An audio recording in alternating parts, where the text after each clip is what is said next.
Welcome to the latest version of the overview. We are at the end of week 4 of a 4-week block all around the state budget. 3 weeks ago, the state government delivered their budget. The following week, we pulled it apart in question time and in response. We then had estimates last week. We were able to go line by line as best as we possibly could with this government. And this week, we've been responding in committees to those estimates committees. It was a pretty ordinary performance by the government. They're forcing us into over $1 billion of net debt. They can't identify a pathway out. They can't identify where they're going to get the $500 million of savings. You've got a health minister who has massively backflipped and misled people on the provision of adolescent mental health beds and a mental health unit. They're delaying in the Royal Hobart Hospital. A housing minister that can't talk about the kind of housing that's being provided in the next 12 months, let alone the next 5 years. And we've got serious questions raised around child protection. This week we've led the charge and really tried to expose the government for their failings. We found out that the ANMF, the Australian Nursing and Midwifing Federation, in mid-May wrote a letter to the Health Minister around psychiatric emergency nurses and called it beyond a crisis and desperately asked for an urgent meeting.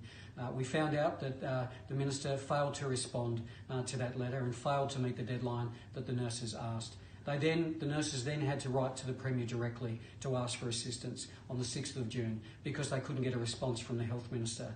And then we find out an hour before question time this week on Tuesday, the Premier and the Health Minister finally responded to the ANMF. And we think that is a disgraceful way to treat our emergency service workers and our health professionals. So we've got an Auditor General's report which condemns the Minister.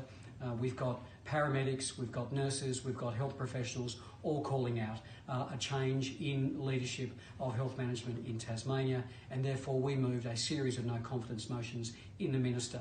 Well, the government were too frightened to even debate that motion, and they used a gag to stop the matter being debated. They're running a protection racket for the Health Minister, a Health Minister that's had 5 years and has driven the health system into the ground. We also saw some pretty damning stats around housing, and we're heading into winter, and we've had a whole range of community groups calling out for greater action from the government. And again, we moved a censure motion in the Housing Minister to try and get some action.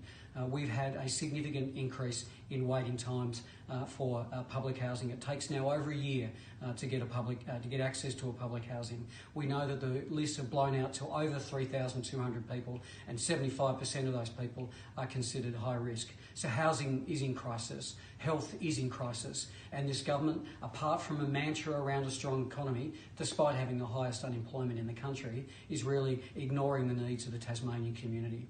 A big 4 weeks. We asked to sit another day to deal with the housing matter. Again, the government used their numbers to stop accountability in the Parliament floor. We've got a 6-week break now, and we'll be out in the community talking to Tasmanians about the issues they feel strongly about and fighting hard to keep this government to account. So we'll see you when we come back from the winter recess.